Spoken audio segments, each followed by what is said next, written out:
Hey, in this video, I'm going to break down the 9 irrefutable laws that you must understand and operate inside of in order to succeed as a coach. If you try to operate against these laws, it's not going to work. We're talking about something really big, you guys.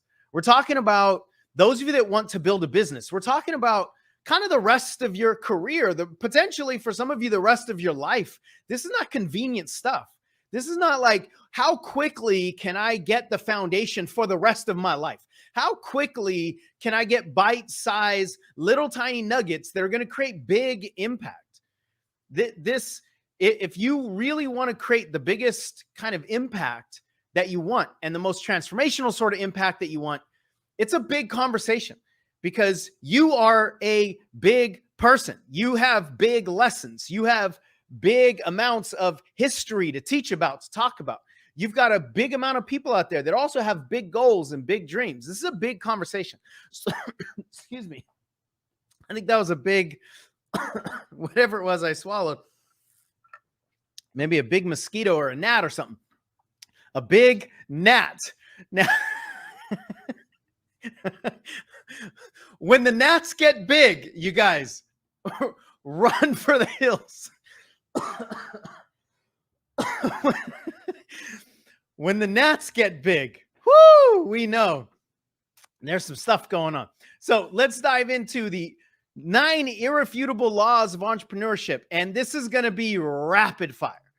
I'm going to try to pack as much as I can into this little chunk of time, which is somewhere around 30 minutes, give or take an hour on either side. I don't know, but I got to go fast. I'm going to give you high level.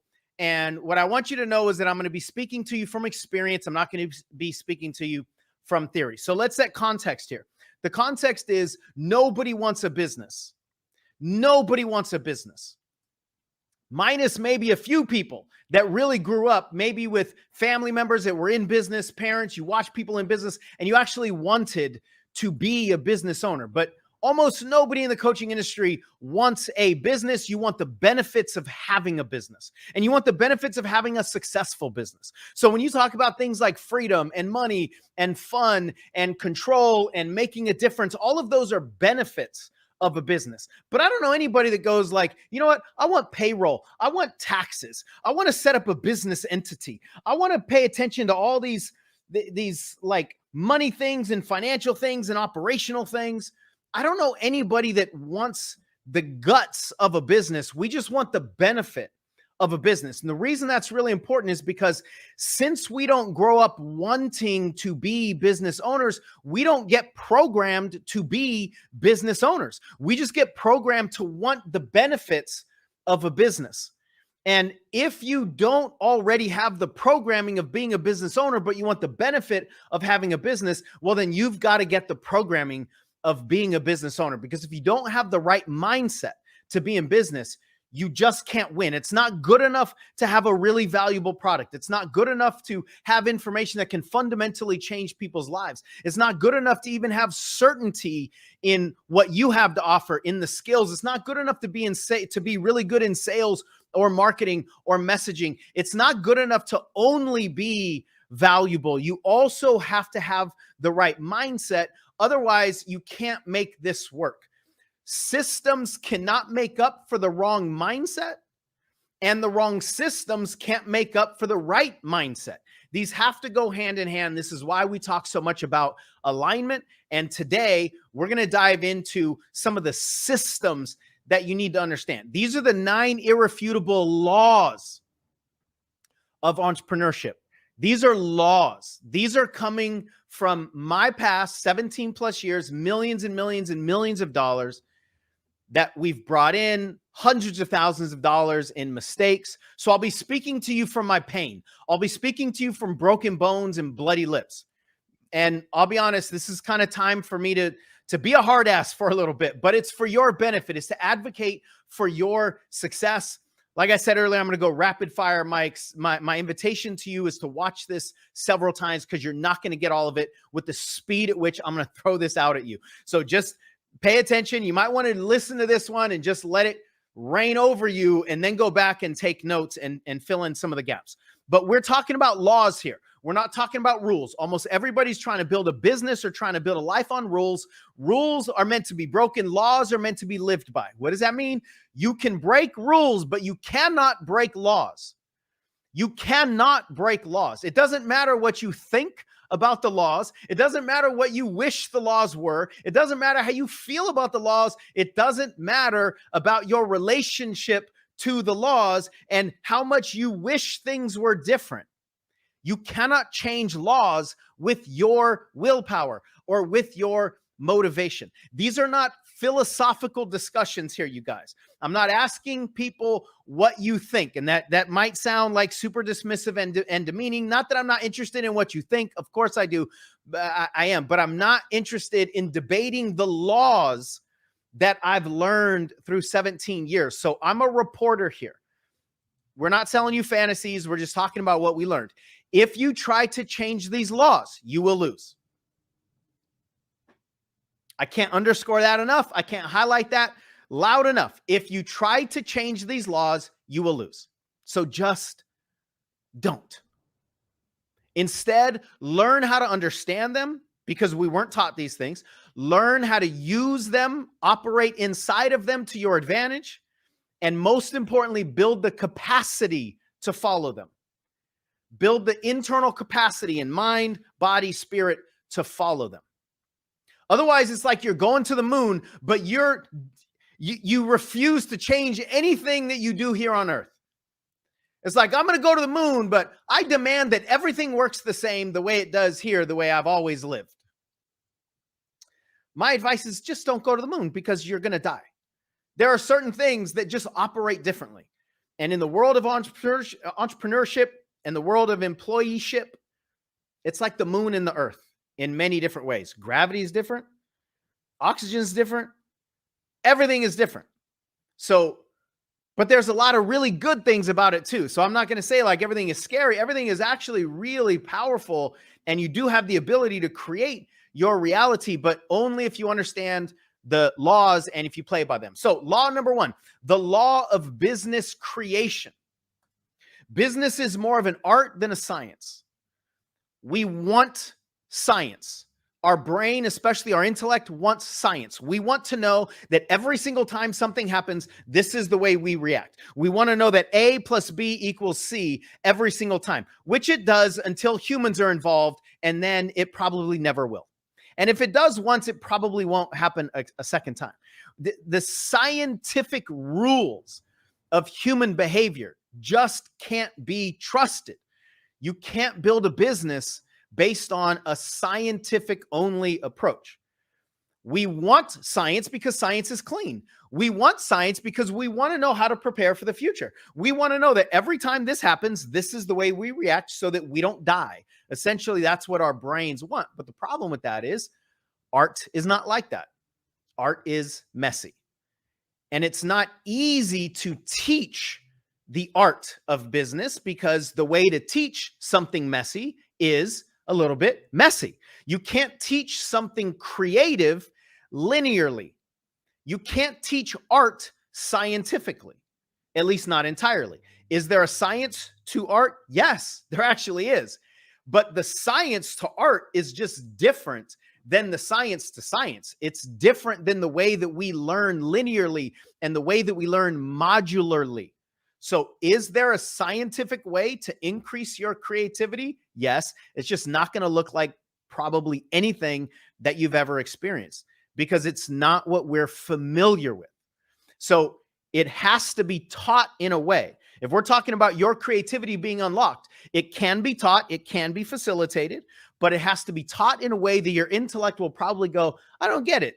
Yeah, of course, you're not supposed to get it because we're not appealing to you. We're appealing to the thing that you've been shutting down your whole life. So you, intellect, ego, protection mechanism, you get out of the way and let's raise this child that's been abandoned our whole life. Now, with this first law, if you don't like this first law, the law of business creation, get over it. It's the law.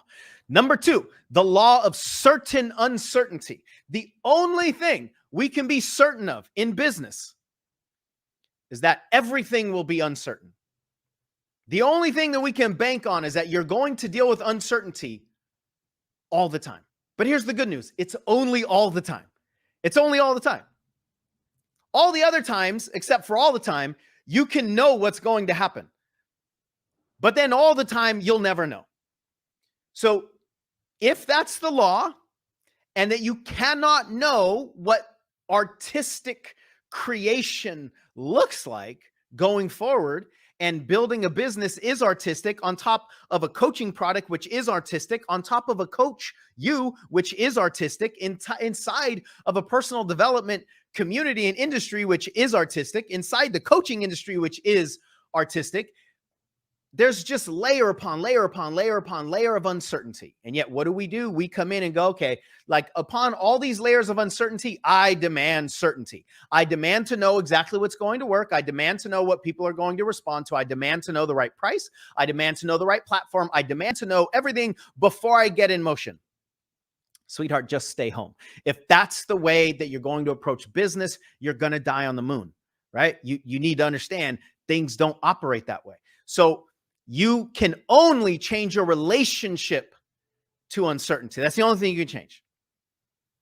Unless you get to the point where you can predict the future, or you can change the human brain, you can change human nature, you can change human evolution, or you can change what humans are afraid of, and you can change what humans crave and what humans desire. If you can change the way we've operated for thousands and thousands and thousands of years, then you can get certainty in this game.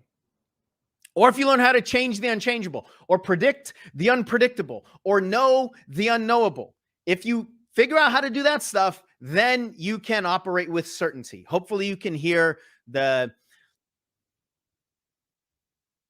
don't know the best word to use, the smart-assness in what I'm saying.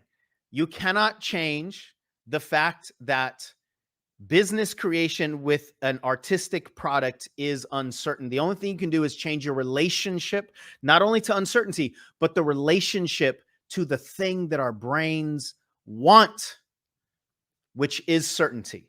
You can't change it. You can't change the laws, but you can change the way you interact with them. You can understand them more. You can understand what your brain demands, and therefore you can navigate it differently. Now, with law number 2, the law of certain uncertainty, if you don't like this one, get over it. It's the law. Number 3, the law of requisite fear and failure. Requisite fear and failure. That means required. Fear and failure are not likely to happen. They're not just okay if they happen. They are necessary ingredients in the growth process. Your brain will produce fear every time you try to go out of your comfort zone. A lot of times when you just think about going out of your comfort zone. The process of creating a business requires failure. You will not know what's going to happen. So your expectations won't be met most of the time. And when I say most, I mean all the time. So this is a required process. And the most important muscles for you to build require fear and failure. So if you choose to avoid them, which the employee mind, the way we've all been conditioned to some degree, will convince us that we should avoid the things that we don't like because they're unfamiliar or they're uncomfortable. If you choose to avoid them, you're choosing to not build the most important muscles. So you'll die on the moon. Now, if you don't like law number 3, this is a little bit different than the first 2 laws. If you don't like law number 3, get over it. It's the law. Number 4, the law of continual investment. Continual investment. We will constantly be tested with our willingness to keep investing in the face of not getting anything in return, or seemingly not getting anything in return, because we don't know what to look for when we're investing in the entrepreneurial game. According to the employee game, according to the transactional conditioning, I do something, I get something. I do something, I get something. I give you something, you give me something. That's transaction, which is fine in certain scenarios. It just doesn't work that way in business. This is a long game. And there are 3 things you can invest: time, energy, or money. Money is the least important one, but money is the thing that most people put most amount of their focus and fear inside of. And because of that, we don't invest the time and the energy in ways to actually get back what the time and energy investments could give to us, which, interestingly enough, could help us in not losing money and help us in making the money. So we're just backwards in the way that we are in this idea of investing. But you got to understand, this is a long game. Every single step you take is not a win or a loss, but to the employee mindset, transactional, I do something, I get something. Every single step is a win or loss, because if I do something and I don't get something, well, that's a loss. And then to the employee mind, that means I did something wrong. I'm wrong. I must have to change, but I don't know what to change because I thought I was doing the right thing. So what do I do next? When will I be prepared to take the next step, which is an all or nothing win or loss scenario also? We've got to get out of that because you cannot win. This is a long game. Your path will be long. And if you demand that every single step wins, in the definition of transactional winning, it's going to be exhausting. It's going to be miserable. Every single step is meant for progress. It's not meant for transactional return. It's not meant for tangible return. In fact, the tangible returns are in the future, and I think you don't deserve them until you don't get them and you keep going anyway. And I'm not saying that from like a judgmental place, like you're not good enough and you don't deserve them. It's like walking into the gym and going, hey, I did 20 minutes of exercises. I should have muscles like that guy who's been in here every single day for the last 5 years. No, your body doesn't deserve those muscles yet because you just haven't done the work. You can do the work, just not on day one, 20 minutes in. So it's got to be a long game. You have to understand the investing of entrepreneurialism, the investing on the entrepreneurial path is unknown. Remember, certain uncertainty. If you tell me you're going to invest time, energy, or money into something, here's what I guarantee you. I don't know what you're going to get, nor do you, nor can you. But I know if you keep investing, you're going to get returns. Some of them are going to be intangible. Some of them are going to be tangible, but you've got to keep going. I've invested at minimum, $300,000 minimum in myself, courses, conferences I've gone to at minimum. If I were to break down each one of the investments and I looked at which ones gave me some kind of tangible return and which ones didn't, more than half of them easily, I would say probably closer to 3/4 of the investments that I've made gave me no tangible returns. I didn't get any money back. I didn't create anything that's tangible that my intellect would understand. Absolutely no transactional return.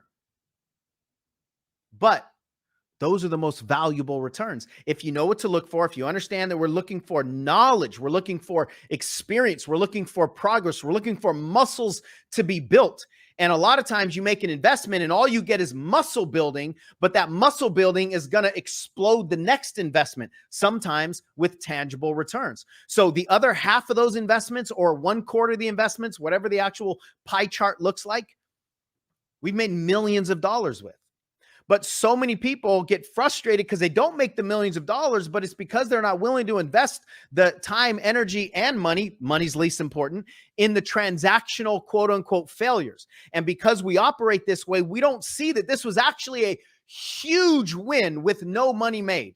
A huge win, which looks like money lost on the front part. But if you know what to look for and you're in for the long game and you have this entrepreneurial mindset, you'll recognize that the most valuable returns, especially early on in your journey, are actually not the ones that make you money. They're the ones that build your capacity. They're the ones that make you better. They're the ones that make you stronger. They're the ones that make you more prepared for the next one. And then the tangible returns will happen. Here's the other thing. When you're not demanding that every single investment become a home run, you'll actually make more money. So this is not like, I just want you to settle and throw a bunch of money out and not try to get money back. It's actually easier. And I'll say probably 10 times more. I'll say you're probably going to make 10 times more money when everything doesn't need to make money. And that's the counter-intellectual truth about being an entrepreneur. And a lot of times the things you don't even recognize are working will knock you down with success, with tangible rewards, with money, with clients. But when every single one has this pressure, it's got to be the thing. If I put in $10, I need to make $1,000 back. Stay home. Don't go to the moon. Most of us think about, if I do this thing, what's the bad outcome? What's the catastrophe that might happen if I take an action, if I invest my time, energy, and money? Money is the least important one. What's the catastrophe that might happen? I might lose money. I might lose time. I might lose favor from other people. They might not like me anymore. I might waste time. When we think in that way, what's the catastrophe that could happen when I take action? Don't go to the moon. The way we got to think about it is, what's the catastrophe that will happen if I don't keep investing? If I don't keep growing, what's the catastrophe? And when the worst catastrophe for you is standing right here where you currently are, then you'll know that you've made one of the biggest shifts for being an entrepreneur, for becoming the mindset, the embodiment of an entrepreneur, because the worst thing that can happen is you stay right here. When that is the worst thing, watch how your mind shifts. Watch how you're more willing to invest time, energy, and money. Money's the least important one. And watch how you start making a lot more progress. Now, if you don't like this law, get over it. It's the law. The law of value exchange. Anything having to do with sales is an exchange of value. And again, it's a law. It's like gravity. This is just what happens. I have something of value. You have something of value. If you think it's a fair trade, then you'll give me your thing of value and I'll give you my thing of value. That's how it works. If you're not getting what you're wanting from a sales perspective, don't try to get better at sales. Don't try to learn sales tactics to sell a less valuable product. Increase the value of the product. Because as long as when you increase the value of the product, the thing that I didn't think was a good exchange earlier will now become a better exchange because your value increased. So don't try to get out of your lane and learn how to overcome all the objections and turn all the no's into yes and make sure that everybody says yes before you even get to that sales conversation, or learn how to market and learn how to follow the templates and all that kind of stuff. Get better. Get better.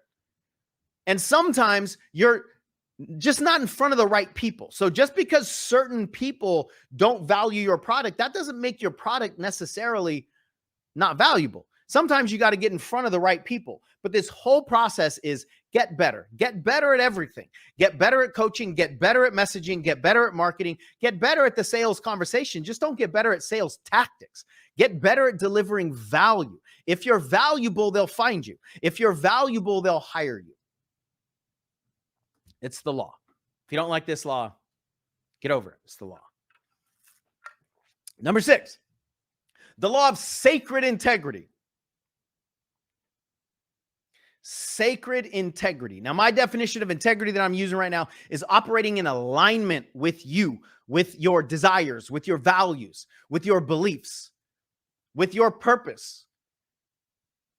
Alignment with your unique combination is sacred integrity. If you decide to put yourself on somebody else's assembly line that was created with somebody else's ingredients to make a product for somebody else, following a recipe for somebody else, even if it works, you're not in alignment. But when we fall into sacred alignment, which is from the inside out, then all of those things externally can be learned and can be used to make what's sacredly aligned for us successful. But if we create success and we're not in alignment, we're out of integrity and we won't be happy.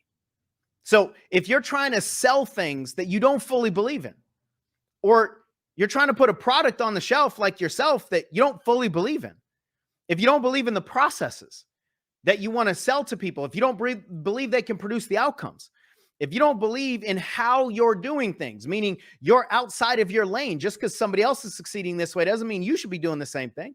All of that energy is going to show up out of alignment, and you will repel people. Even if they don't know it consciously and you don't know it consciously, they smell it and they feel it. And nobody wants to follow somebody who feels out of alignment, especially not in the transformational game when you're inviting people to change their lives under your guidance. Sacred alignment internally is so critical so that you are clean and you are clear. And when that happens, things actually start to quiet down a little bit. Things start to slow down a little bit internally. And then because of that, things start to speed up and grow exponentially externally. If you don't like that one, then, oh well, it's the law. Number 7, the law of progressive disruption.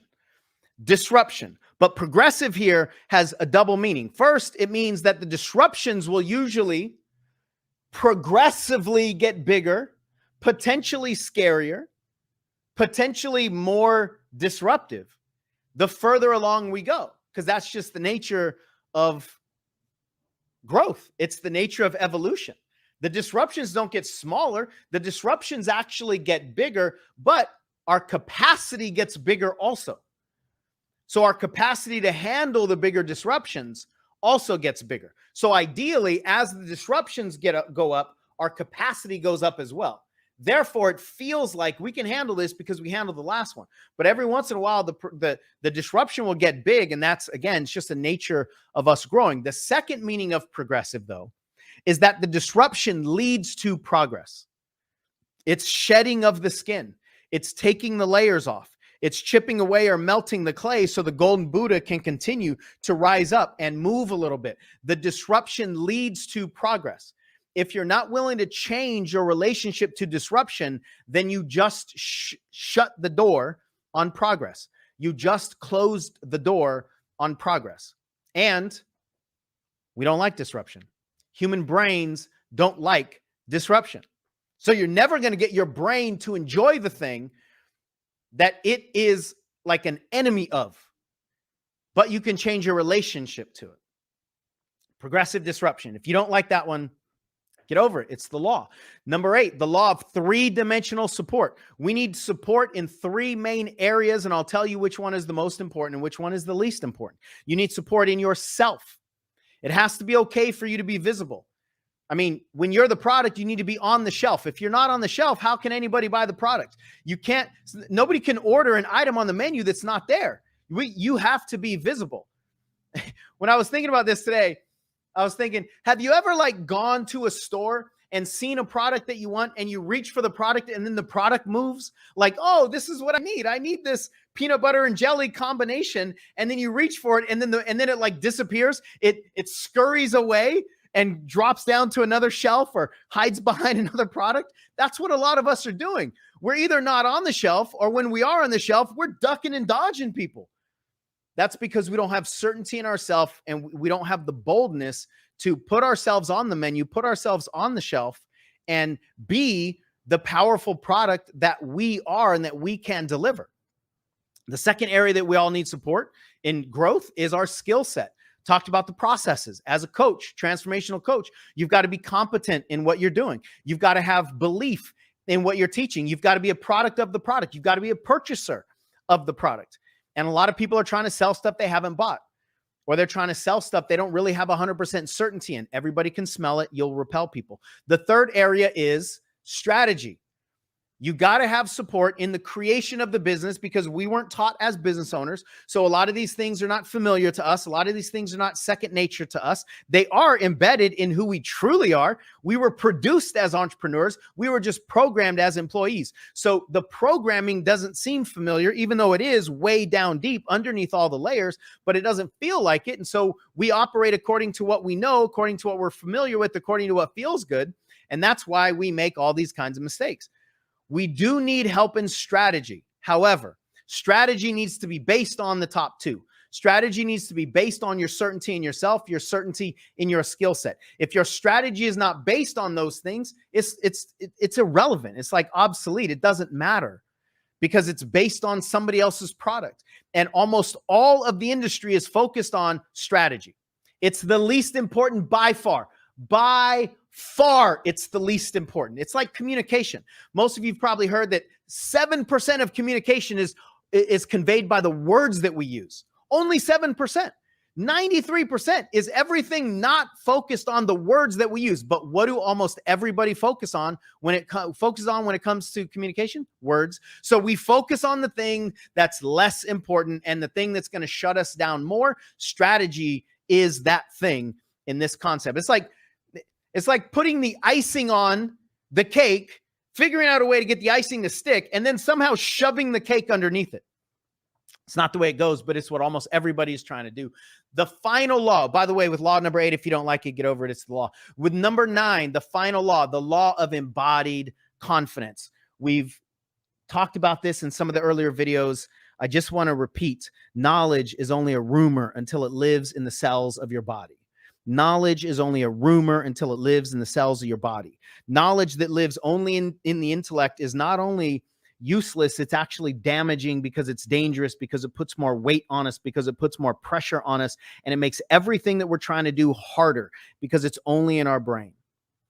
Knowledge is only a rumor until it lives in the cells of your body. Your body is in charge. Your body decides where you're going to go and where you're not going to go. Not your intellectual preparation, your body's training. It makes all the important decisions. It will control everything you do. It has access to all the buttons that will shut you down. It has access to every painful thought you've ever had. It has access to every emotion. It has access to every catastrophe that you've ever thought about, and it'll give you ones you've never thought about. It has access to shut you down whenever it wants. If the body does not want to go outside, you're not going outside. It doesn't matter how prepared you are. It doesn't matter how much you memorize your script. It doesn't matter how much you imagine. It doesn't matter how much motivation you have. It doesn't matter how many affirmations you put in front of your face. It doesn't matter how amazing your goal poster is. If your body doesn't want to go outside, you're not going outside. So you either do the embodied work or get comfortable inside. Those are your only 2 options, you guys. And just like all the rest, if you don't like this one, it's the law. It doesn't matter what you think about these laws. It doesn't matter how you feel about these laws. It doesn't matter which ones you wish were true or which ones you're going to pick and choose, you're going to live by. No, you live by all 9 of them if you go to the moon, because these are the laws of entrepreneurialism. You have one choice: learn to live with and actually use the laws to your advantage so you can do the work on the planet that you want to do, or don't go to the moon. Just don't do this. All of this is said with love. I have a million more things to say, and I'll save it for future videos. Now, if you like this video, check out that video right there where I break down the 5 things that you need to do in order to convert prospects into paying clients. And you see this a lot of times in language when people are embedding things like, if you join my coaching program, then I'm going to teach you X, Y, and Z. Now, is there truth in that? Of course there's truth in that. Of course there's truth that we're not going to